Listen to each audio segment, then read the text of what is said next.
Good afternoon, everyone. I'm Eve Samples, Executive Director at Friends of the Everglades. Welcome to our latest Clean Water Conversation.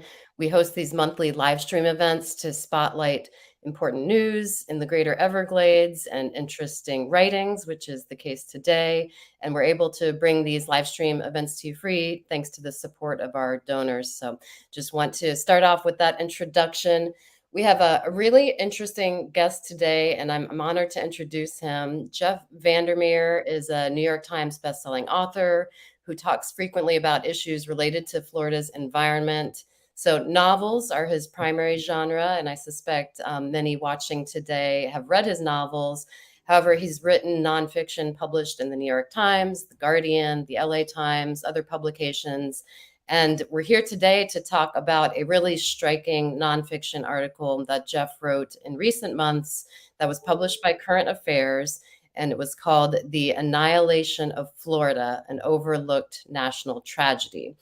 So just to continue a little bit about Jeff, I want to let you know that The New Yorker has called Jeff the quote unquote weird Thoreau. And Jeff has lived in Florida since he was in middle school, attended University of Florida, and has been in Tallahassee since 1992, where I think this is relevant to mention he rewilded his backyard. So we're going to talk about that a little bit today too. So Jeff, thank you so much for being here today. We're really excited to talk about this article. Oh, thanks very much for the opportunity. I appreciate it. Absolutely. So just a housekeeping note, anyone watching live can post questions or comments in the chat, either on Facebook or on YouTube. We're going to spend about 45 minutes talking, me and Jeff, and then we'll get to as many questions as we can on the topic of the annihilation of Florida. So, Jeff, I want to let you know that I was standing in line at a Miami-Dade County Commission meeting waiting to speak about a proposed urban development boundary expansion project that would have converted 800 acres of green space to dense industrial development near Biscayne Bay when your article popped into my Twitter feed. So it felt very timely. I was standing in the security line and reading it and realizing how much of what you hit on in this article was incredibly relevant to not only our work at Friends of the Everglades, but with Floridians have faced day in, day out for decades, overdevelopment, willing denial of climate change issues, the power of special interests. So I want to start off by asking you what prompted you to write this article. As I mentioned in the intro, you're primarily a fiction writer. Why did you write this? Well, it's a very good question. First of all, I have to thank Current Affairs for being willing to publish such a long, comprehensive piece. And to be willing to do it in such a way that I thought was right for the subject matter. That's not always a given. And then also thank journalists like C.D. Davidson Hires and Craig Pittman, who have both been very valuable in creating this piece. Because it's true, I'm not strictly speaking a journalist. I have some journalist training. I've probably written about 1,000 articles over my career, and I did a piece on Wild Florida for the Los Angeles Times and things like that, but nothing this comprehensive or this intense in terms of the fact checking. And you really do have to when you get into the fact checking on a piece like this, you realize just how complex these issues are, and how difficult to kind of piece together and pull apart. So I guess where it came from for me is, first of all, this abiding love of Florida and just having fallen in love with it from when I was a child, and then moving up to Tallahassee and falling in love with the St. Mark's Wildlife Refuge and just seeing the splendor of North Florida too. And then there came this point when there was this project called the MCORS, which is the prior toll road manifestation or incarnation, where it turned out, when I looked closely, I saw that one of our county commissioners was actually on the side acting as a lobbyist for former county commissioner, I might say now, for the MCORS. And I thought that was peculiar. And then when I looked at it further and saw that FDOT had its own publicity team to kind of sell these roads, and then when I looked at some of their graphics and whatnot and realized that things were not being really presented in what I would call a strictly factual way, that's what started it. And so I guess the urgency came for this article and juxtaposing the Florida Wildlife Corridor with toll roads, because I thought they were dead. I thought MCOR had gone away and we no longer had to worry about these roads going right through all these rural and wilderness areas. And then suddenly they came back. And so for me, that was the urgent, call to action to try to make sense of this. And in the process, it turned out to be an article about a lot of other issues that are interrelated with regard to Florida and the environment. Great, thank you. Excuse me, I'm battling a cold, so I'm going to pop a cough drop. So Jeff, as I said, the article just felt so timely and relevant across the state. Excuse me. And I'm going to pop up a quote that you led with, and I'll ask you to read it since my voice is failing now. Okay. From the 1944 book, That Vanishing Eden. Yeah, Thomas Barbour wrote, "Florida must cease to be purely a region to be exploited and flung aside, having been sucked dry, or a recreation area visited by people who feel no sense of responsibility and have no desire to aid and improve the land." So my question, Jeff, is, these conversations have been going on for a long time in Florida. 1944, this book was published. Does that make you feel better or worse about the prospects for change in Florida? I guess in one sense, in that even with so much that's been destroyed, there is so much left to preserve. I feel a sense of hope. Even if it's not always complex ecosystems, and that, we all know in Florida, if you don't, if you don't manicure your front lawn or whatever very carefully, in just a few short months, it's going to be overgrown. And I think that's actually a strength of the state, that it continually keeps trying to come back, no matter what we try to do, unfortunately, to destroy it. But I would also say that Barbour's book is itself its own whole another topic, because there's all kinds of things in there that also speak to the indigenous experience, that speak to a prior period of destruction, and it is overwhelming to some degree, but to see that the problem is more or less the same, it's just on steroids now, is to some degree useful to know, I suppose. So that feels relevant to us. Our founder, Marjorie Stoneman Douglas, wrote the book, The Everglades River of Grass, in 1947.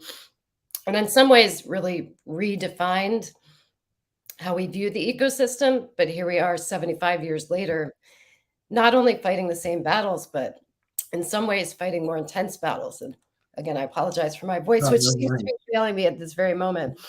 And I guess that is one area that is a little, that feels like a need for education, because one thing I'm seeing is just simply, the commodification of everything, to the point where you have pest control services, for example, selling the service of getting rid of your Spanish moss for you, which of course is a beneficial thing to have.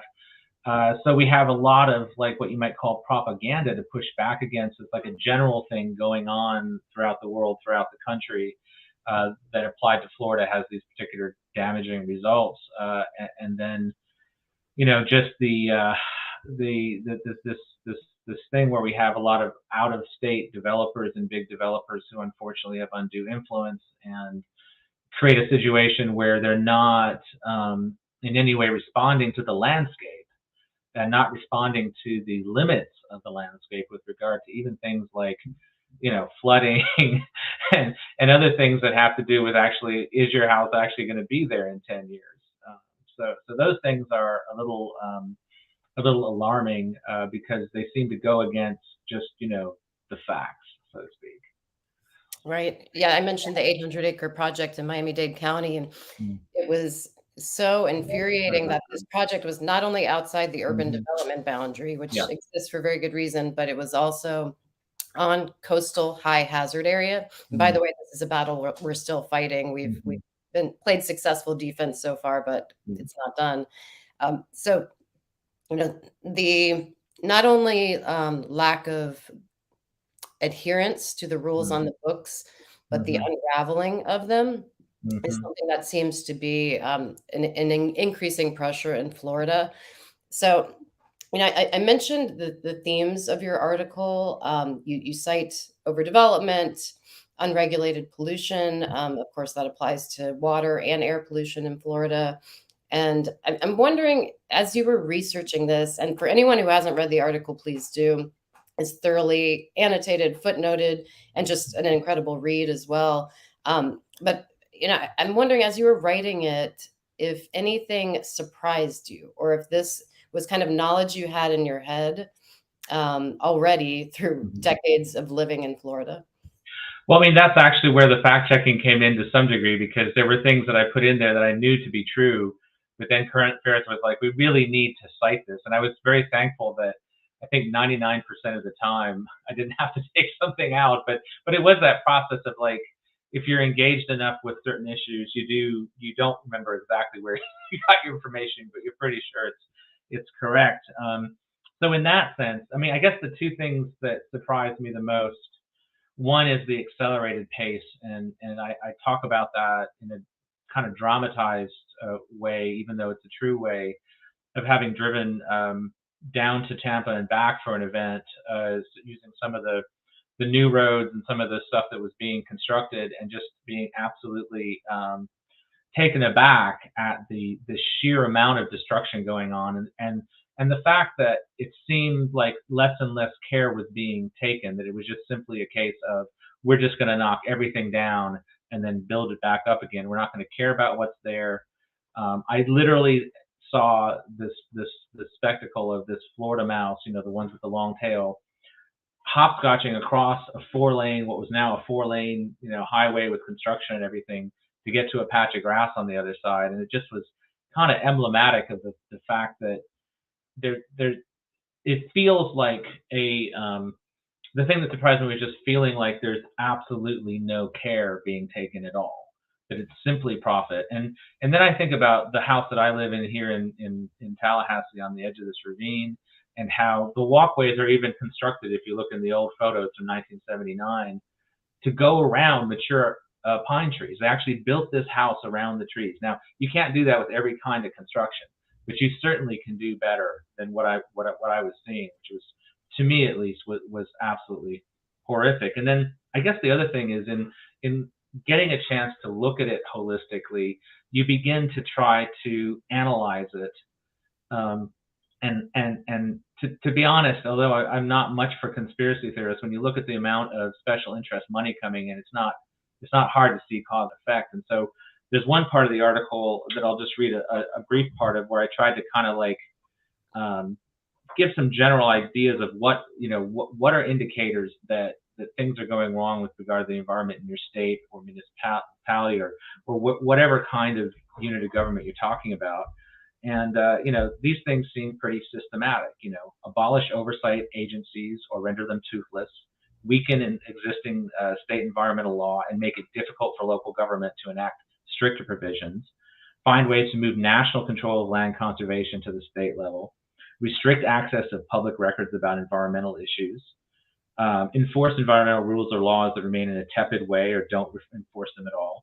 And this is the biggest one, I think: create propaganda to support the idea that reckless development and new weakened environmental rules are actually progress, and those who oppose it are extremists. And this is really important because you see developers jumping on the YIMBY bandwagon to try to make the case that what they're saying is actually good for like affordable housing, even though we know that despite all the housing that's going on, we don't have any affordable housing in Florida.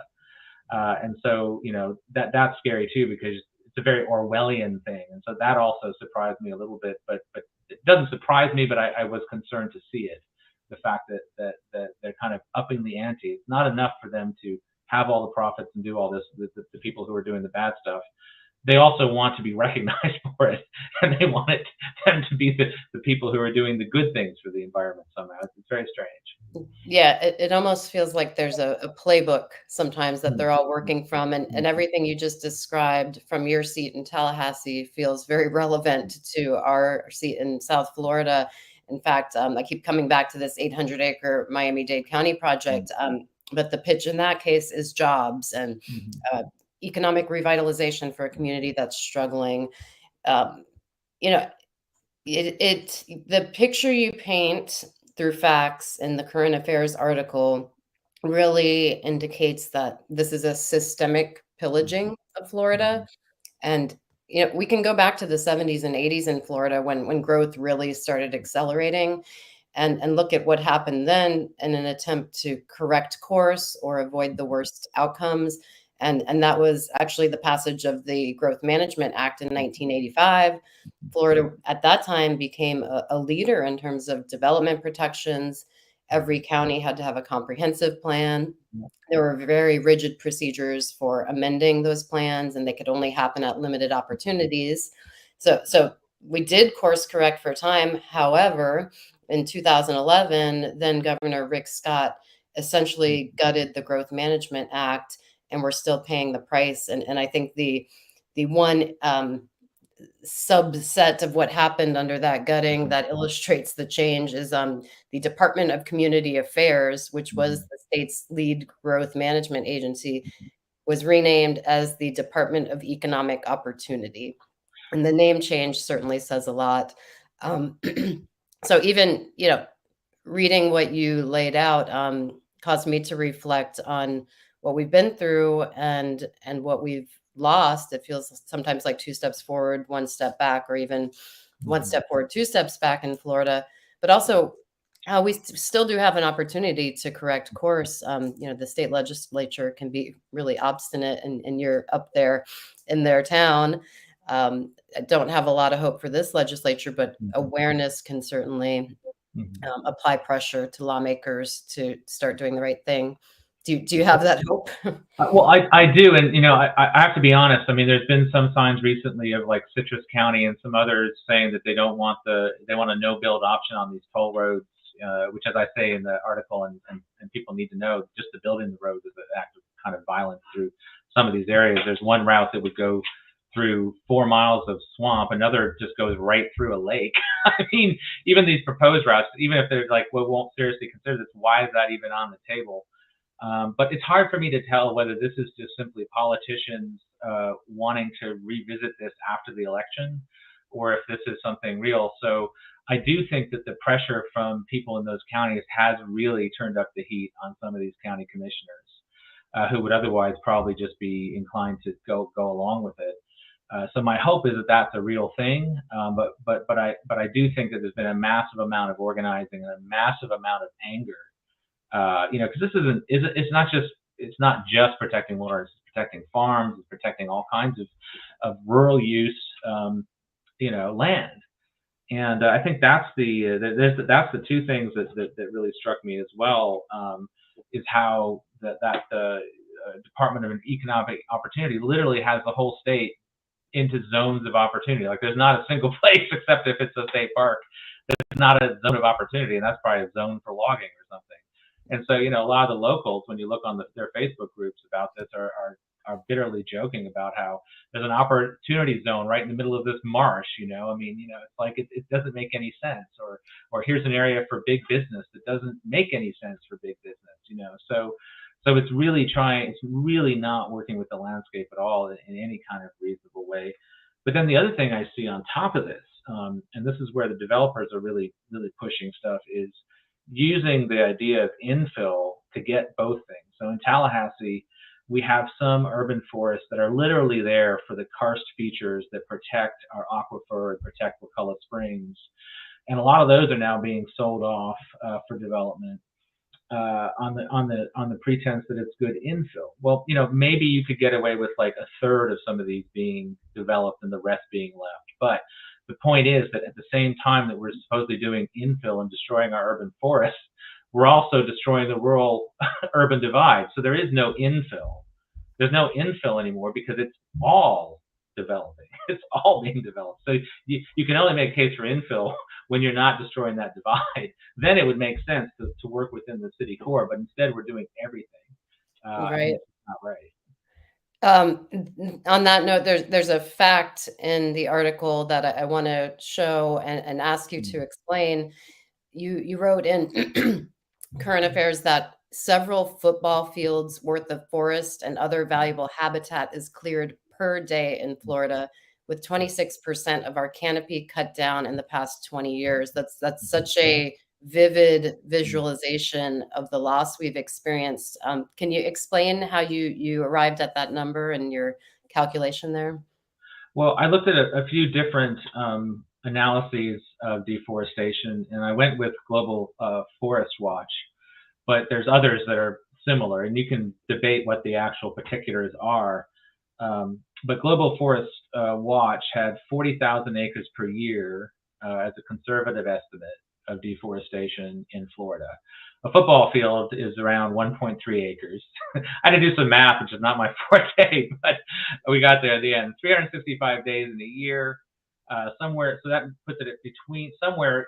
If you really want to be conservative, somewhere between 50 and 100 acres a day. Let's say Global Forest Watch is off by half even. That still puts it at several football fields, more than several football fields. So I just felt more comfortable saying several rather than doing a separate article that was just an analysis of this. There is also the case that you have to study trees that are planted, but I'm not really sure what those numbers look like, because first of all, you have to make sure that saplings actually survive to be adult trees. They don't really count towards the canopy for years and years, and some of that is obviously going to be for commercial lumber. So who knows whether that's actually a number that sticks or something that comes up and goes away again. So anyway, with regard to this, I thought that was the best way to do it, and use that to kind of make a parallel to places like the Amazon, where those are the kinds of sobering kind of like analogies or metaphors that you get to try to make the case for why this is important, because there's so much going on, and you need something that kind of sticks, and that stuck because you can kind of see that in your head on being undone. So Yeah, you asserted that the ecocide, as you call it in Florida, and I think we would agree with that assessment, is comparable to the destruction of the Amazon, but much less remarked upon. So, yeah, why aren't people both in Florida and outside of Florida more outraged about what's occurred here? Well, I mean, I think that it's more difficult when it's at the state level to some degree. Florida is the size of Greece and other comparable large, fairly large countries. So, and several states, many states in the U.S. are the size of countries. So I thought it would be useful to make that comparison for that reason, but also because the haste of it really does feel the same. And anyone who wants to can debate what is actually going away faster. But the fact of the matter is both are going away at a fast clip that is unsustainable, and it's irrational. It's frankly irrational with regard to proper management of natural resources, even if you're like in the timber industry or something. It's bizarre. It's just simply to some degree deranged what's going on. It's not in any way sustainable. Mhm. Another battle we're involved in is in Martin County in the Stewart area of Florida, which has been one of the most responsible growing communities in the state historically, because it has a really robust comprehensive plan that was written in part by the late Maggie Hirchala. But right now there's an attempt to undercut the rural lands in Martin County to Mm, allow clustered development, and mm, this is being billed as falsely billed as preservation, because if you cluster mhm, development, you can prevent it elsewhere. But of course, some of the green space proposed includes golf courses. So yeah. there's certainly a lot of greenwashing that goes on in these development attempts, and that gets back to the playbook premise that many developers in Florida and the elected officials willing to do their work for them are operating from. But we're holding off that attempt too, because I do think because of articles like yours, there's an increased awareness and an increased outrage in Florida that has led to some at least defensive wins, like Mhm, the toll roads that you mentioned. I should note that the Northern Turnpike extension is still on the table. That's one of Mhm. the toll roads to ruin. But Citrus County just this past week passed a Mhm. resolution opposing them. So there's hope. It's taken years of grassroots Mhm. mobilization. The Sierra Club has really been a leader on that front, and we at Friends of the Everglades supported the fighting of the Southwest Corridor, which is Florida Panther territory. So those are defensive wins that take a lot of emotional energy and preclude us from fighting the offensive battles. But Yeah. I want to ask you about Mhm. one seemingly positive offensive win we've seen in Florida, and you write about it in your article. It's the Florida Wildlife Mhm. Corridor. Mhm. Do you want Yeah. to talk about what you saw there? Well, I think they try to stay very apolitical and kind of public facing in a way that's very useful. I think that I just want to make sure they're that we have a realistic idea of what they're talking about, because when you look at what they're actually saying is their wildlife corridor, a lot of it's already established parks and things. So they have this urgent need for the connectivity. Um, and so, like I would like to see a really good analysis of if some kind of toll road goes through the area where the northwest connector is, what that means for the wildlife corridor. What are the priorities of that organization for preserving those places that are most at risk now? I think they have a really great PR campaign right now on Twitter and social media where they're raising money for this. Um, I think it's a great idea. It makes perfect sense. Um, I also, though, want a better analysis of what the ranch lands involved mean. Like, what is the state of those lands? How are they, protective of wildlife, and in what ways do they need to be kind of upgraded to do that? On the one hand, it's great to have just simply a continuous area that wildlife can move through. But I think there are some, like you said, defensive versus offensive, some questions to be asked after we get the majority of the funding done. It is one of the great visions, I think, for conservation. And it's so hard to capture the imagination. There are so many competing, quite frankly, environmental organizations that I think it's a really worthwhile thing that people should contribute to. And in fact, we're doing kind of a fundraiser for them on Twitter later this week. But they were in the article because of the urgency of all the things you're saying again about threats. They were kind of like the shining Shangri-La in the distance in the article, and I didn't have the opportunity to really delve into it as much as I would like, just because of the urgency of the issues we face. So, Yeah, the question about protecting ranch lands as a method of conservation is a mhm, really interesting one. And it was timely during this past session of the Florida legislature because a bill that was ultimately vetoed, Senate Bill 2508, would have created a new pot of money, millions of dollars, for the state's agriculture commissioner mhm, to buy ranch lands, agricultural lands outright. And that would have competed with the Florida Forever program, which is a interesting. successful Yeah. land buying program. So as I said, that ultimately got vetoed. But as you know, in Florida, bad ideas don't Yeah. die; they just reemerge in different forms. So we fully expect that idea to come back because it was a priority Yeah. of Senate President Wilton Simpson, who is running for Ag Commissioner. Yeah. So just a note on that front, I do think there's absolutely room for, especially ranch lands to play a role in wildlife connectivity, but the devil's always in the details for sure.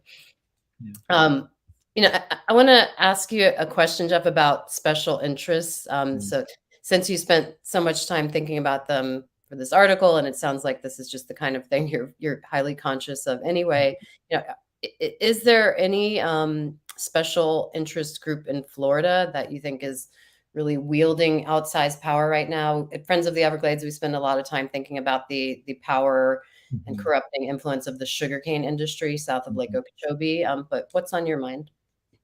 It has to still be the developers, and probably it's because in Tallahassee, I'm going to say their initials wrong, but R. Horton Yeah, one. Horton. Yeah, and if you really look and was able to delve into some stuff and actually report on it on my Facebook a while back.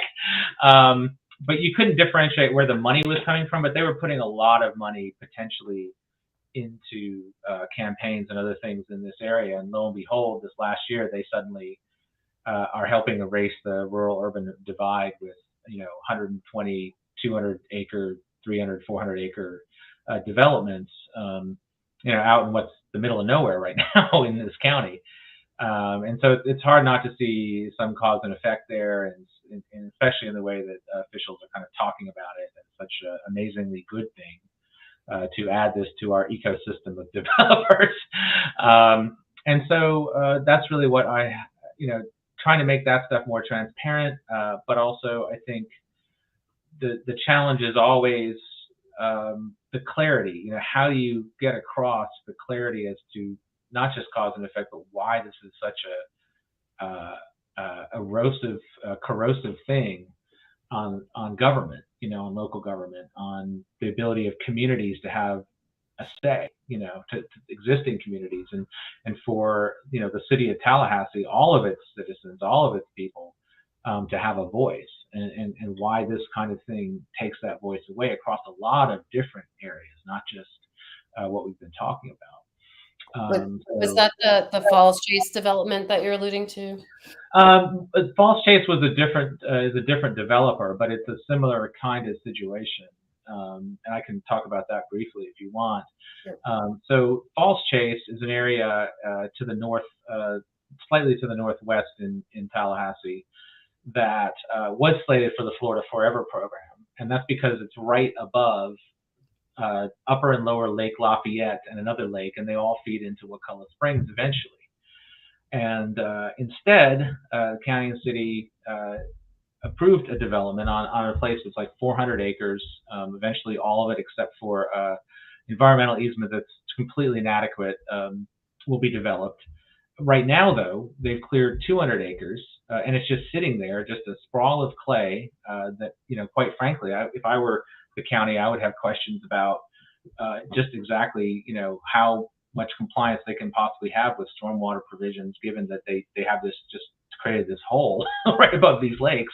There's just no way to prevent runoff as far as I can see, and they haven't built anything yet. But they also managed to do this in such a way where they were touting that there would be affordable housing, and then they found a way to divide it between the county and city, with the percentage being just such with regard to the boundary line that they didn't have to do any affordable housing. It was really quite an amazingly light touch that they used before clear cutting everything into oblivion. And so they've created a situation where there's going to be a lot more pollution for those lakes, which are also, recreational areas for people, and people are living around them on the other side in a way that's more responsible.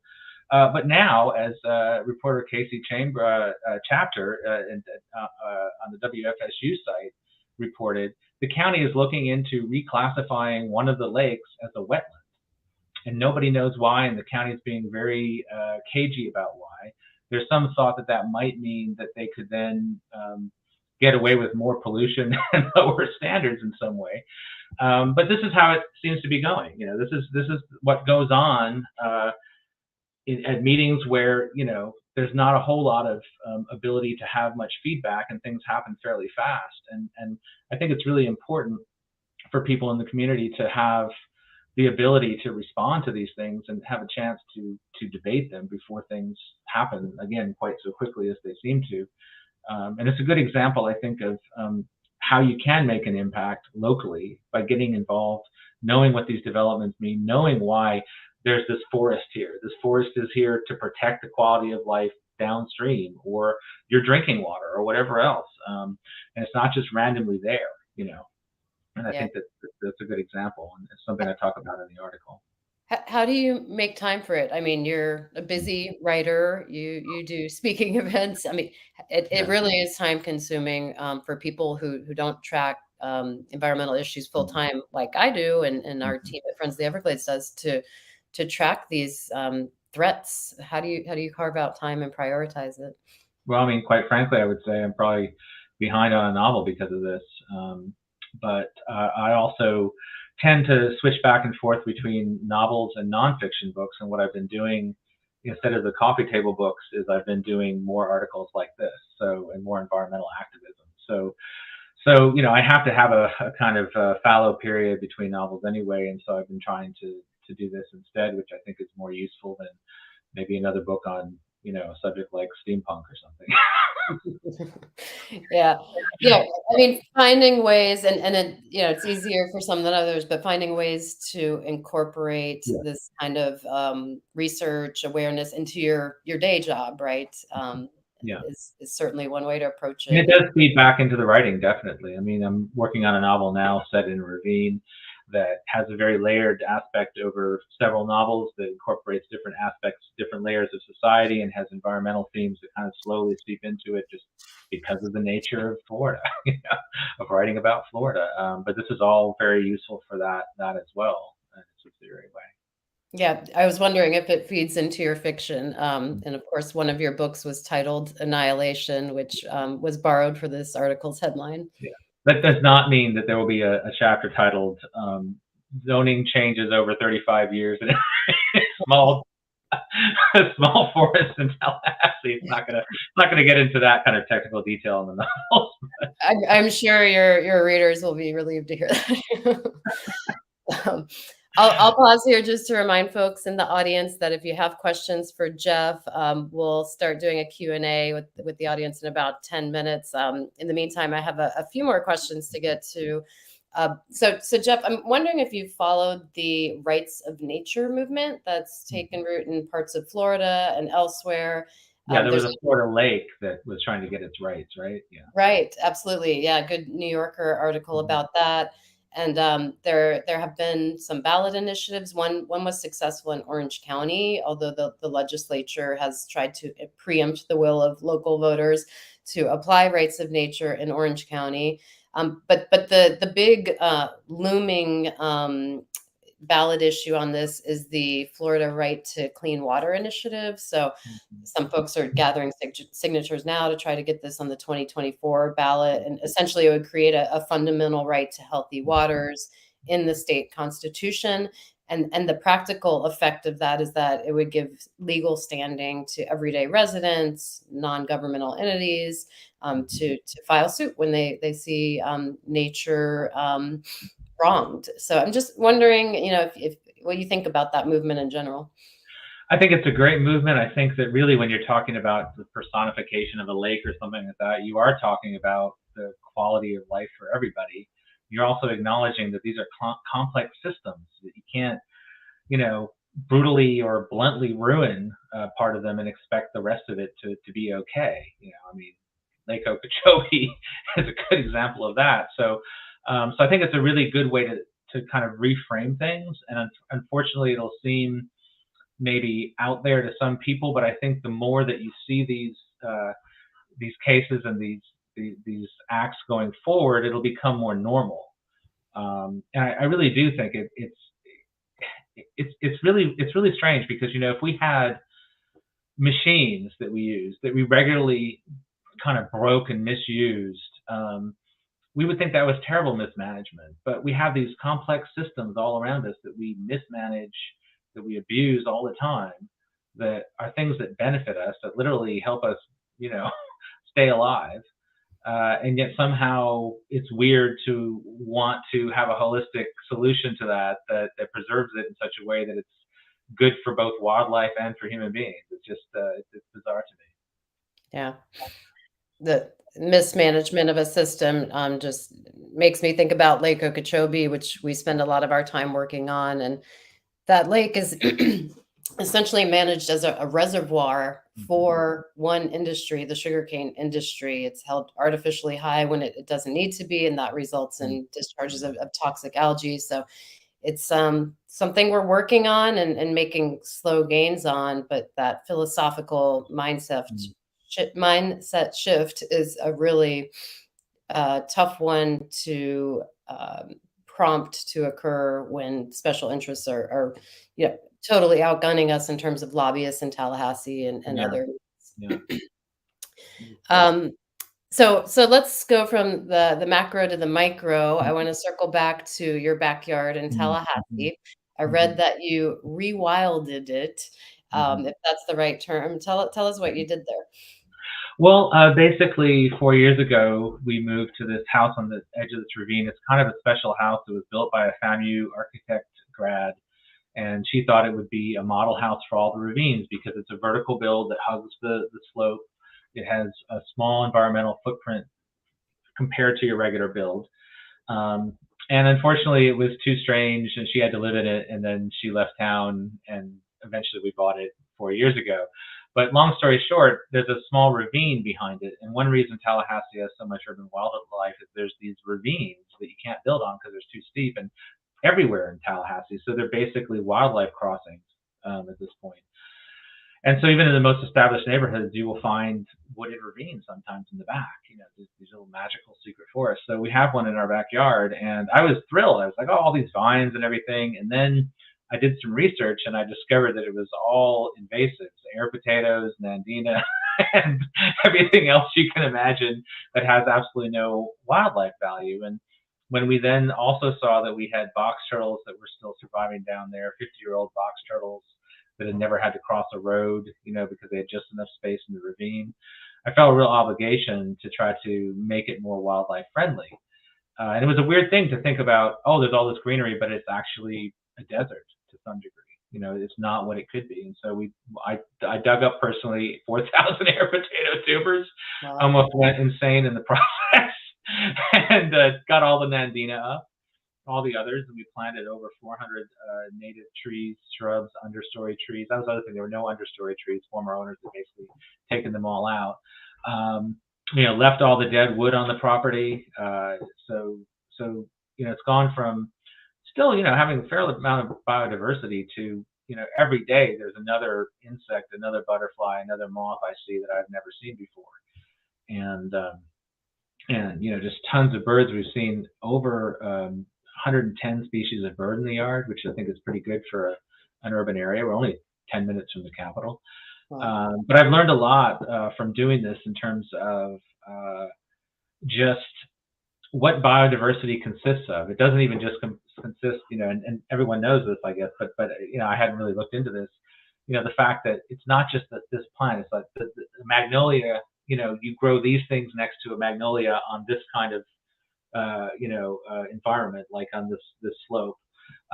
This kind of tree likes to be on this part of the slope, and this kind of stuff will grow beneath it. And so gradually we've tried to build up an ecosystem as well, not just a bunch of random native plants, so to speak. And it's been very, very fulfilling. It's opened up the world to me when I hike at St. Mark's Wildlife Refuge now. I used to be looking for birds and mammals and stuff. I'm much slower in my walk because I'm everything is alive around me. And it sounds weird to say that, but once you kind of have some knowledge about it, and then also it's been very gratifying because talking about it online, a lot of people have responded to it. I get a lot of emails and stuff from people saying they've also rewilded. It doesn't matter whether they have a balcony and they just can do a pot of wildflowers. There's all kinds of ways that you can do this. And I guess that's one reason that I like it too. It's like you can literally help by keeping the dead leaves in part of your yard, or keeping a stack of dead wood, or you can do things that are work against spending money. And so that's why I'm very very enthusiastic about rewilding as well. And it's something we can all control as Yeah, individuals, whereas so many of these issues we've discussed previously are not. yeah, and it um, helps keep me unfrozen for sure. To have that moment in the yard. right. Are there any resources you'd recommend for someone interested in doing the same? Yeah, absolutely. Actually, the best way is probably go to the yard section of my website, jeffvandermeer.com, just because I have some resources listed there. And I also have, for people who have only a balcony or whatever, an article at Esquire about rewilding your balcony. And I'm working on a piece about getting involved with public and private spaces. So if you don't own any property, you don't have a balcony, getting involved with some property, with your local church, or all kinds of things like that. So I think it's something that can really become a wide-spanning movement, because it's not just about the property that you might own. There's a lot of different ways to do it. Right. Thanks. I've got one more question for you, then we'll go to some audience questions. So you concluded your article in Current Affairs with some rather grim personal perspective.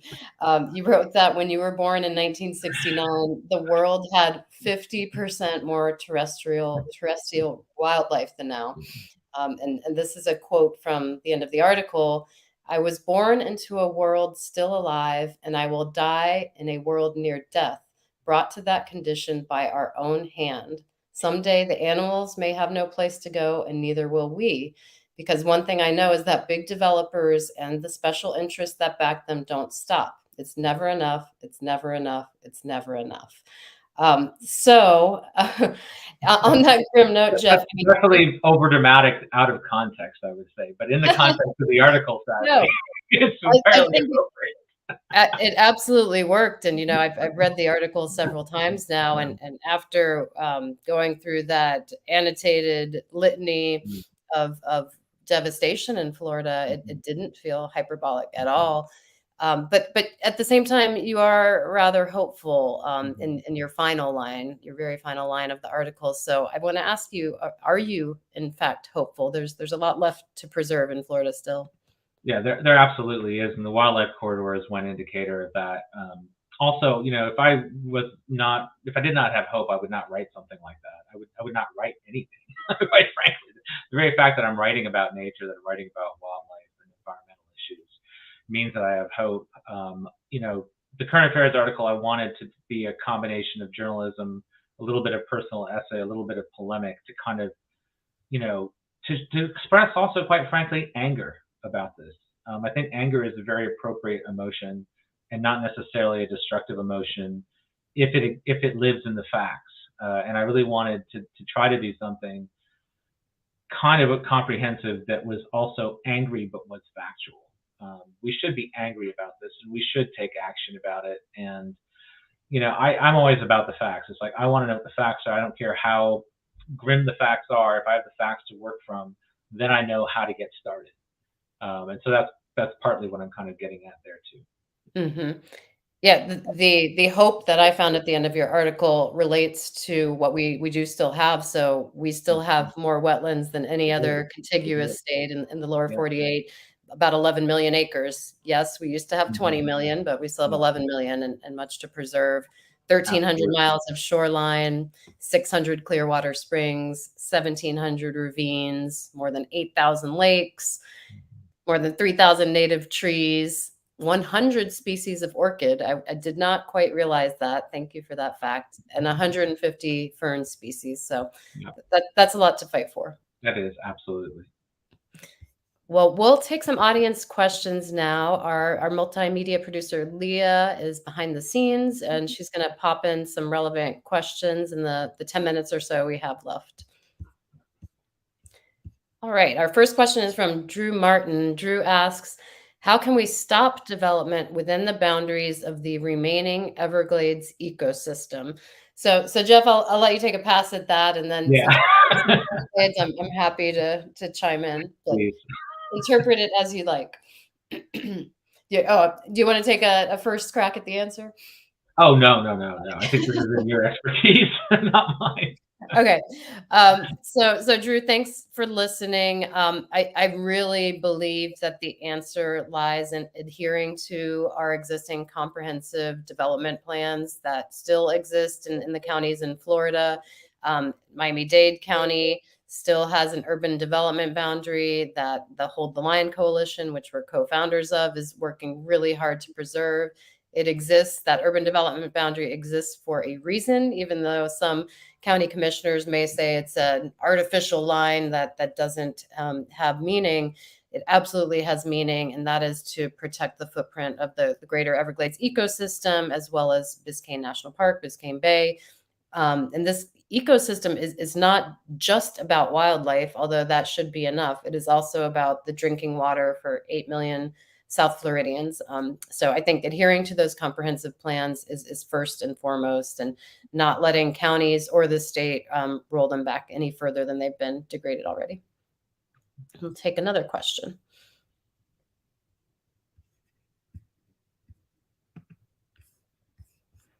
All right, this one's from Gil Smart, who works with us at Friends of the Everglades, actually. He asks, he said, Jeff, do you believe the developers and builders understand what they're doing to Florida's environment? Do they realize the local and cumulative effect of what they're doing? Many of them live here too. Many of them own boats, and so are likely aware of the effect of runoff and development on our waters. Are they simply compartmentalizing this, or do they truly not care?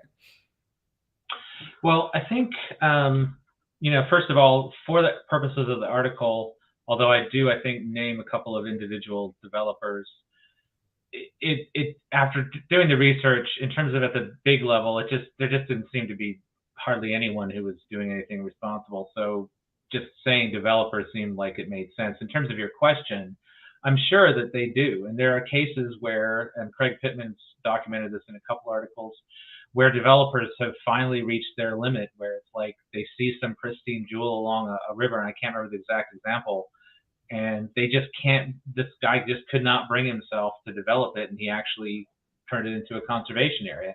Fairly rare story, but I think and this from fiction, that the person doing the bad thing often sees themselves still as the hero of their own story, and so I think a lot of them really may have kind of fooled themselves into believing, for purposes of continuing on, that they are doing something good for housing. But so many of the times, I just have to look at the facts. The facts are, so many of the times developers, especially in large developments, get out of doing anything that looks anything like affordable housing. That it's very hard to say anything other than, at this point, developers have to prove they care. They have to prove that they understand what they're doing. They have to prove that at that level, that large development level, that they understand, proper resource management. At this point, it's down to that. And it's like, if there are people who want to step forward and they want to do that, great.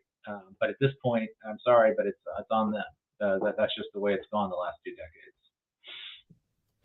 I think there's been very effective compartmentalizing, including by our lawmakers.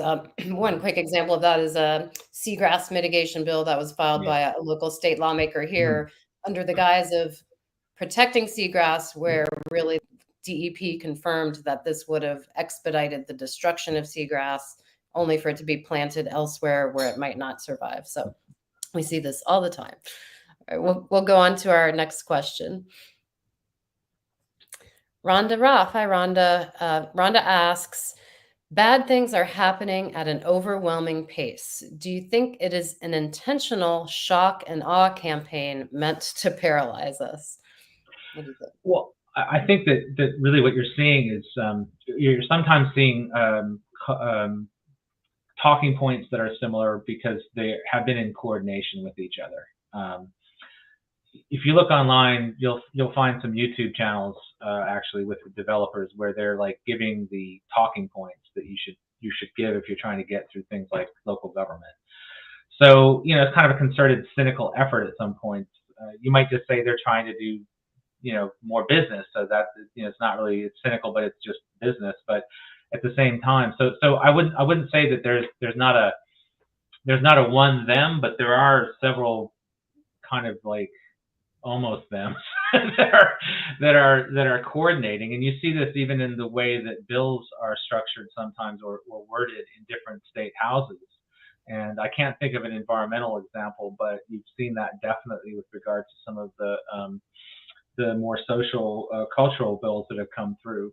They're the exact same wording in different state houses. So it might not be some overwhelming mastermind, in some darkened room pulling all the strings, but there definitely are concerted efforts that overwhelm, because it is more overwhelming now. There is more of a concerted effort. There is more money being thrown at it. There is more ability to throw money at it. Even changing in Tallahassee, the change in local elections, changing the individual contribution from $250 to $1,000, has had a huge impact potentially on the local elections, an unfair impact. It was just a little bit harder, to have that impact. So. Yeah.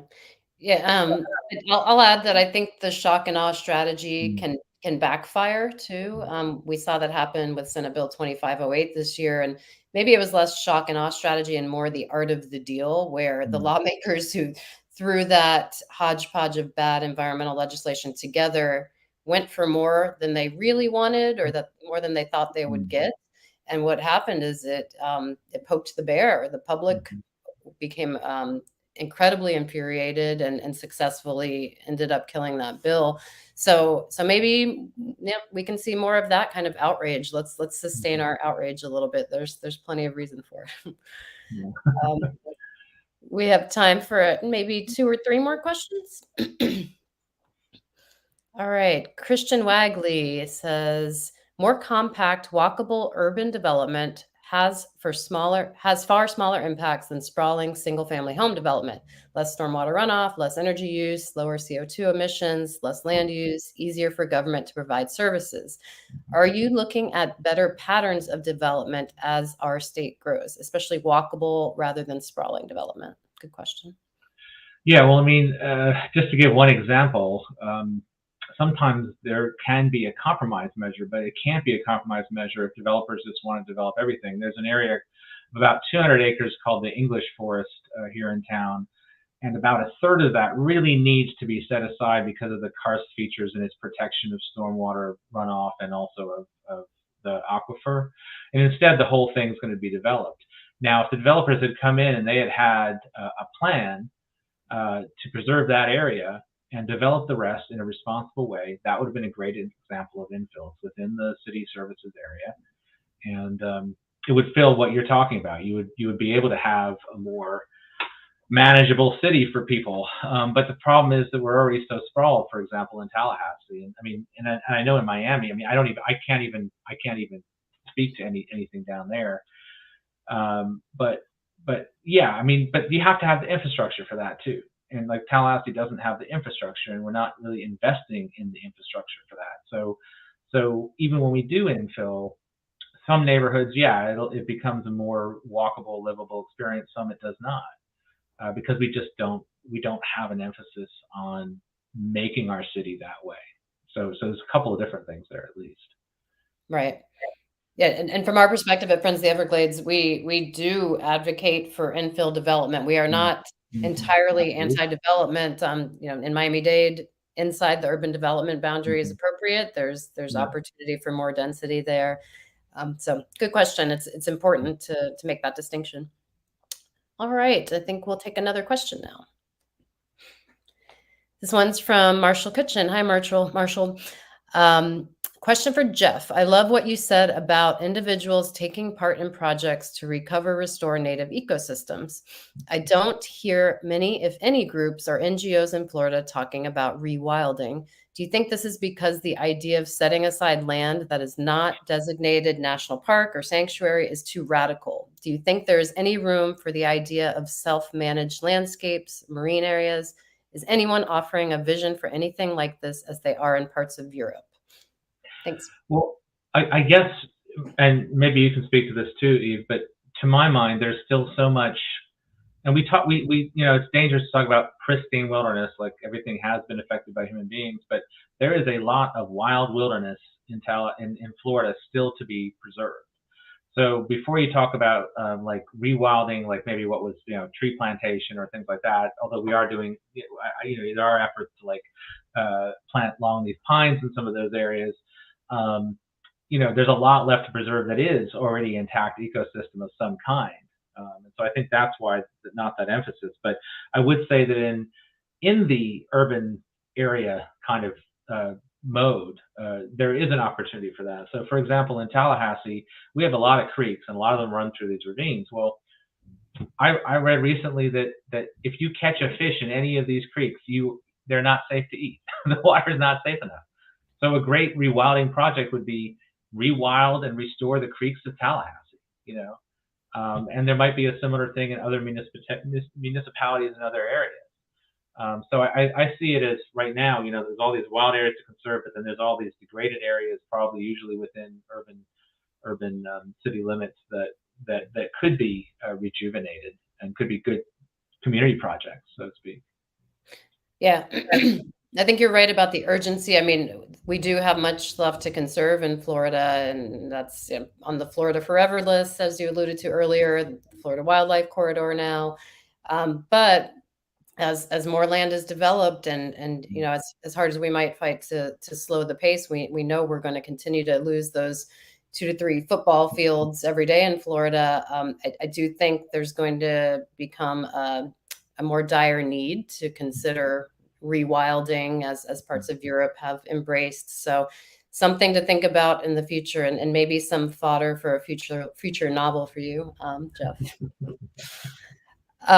So we're right at the 1 o'clock mark. I could definitely talk for another hour on these topics, but I do just want to respect your time, Jeff, and thank you so much for, number one, writing the article, "The Annihilation of Florida in Current Affairs." That the timing could not have been better.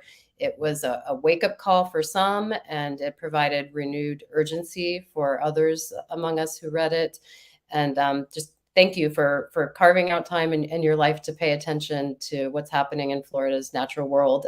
Any parting words from you? Just thanks again for the opportunity, and thank you so much for everything that y'all do every day. I mean, I in a sense dabble in this world, and I just think it's amazing that y'all do the work that you do. So thanks.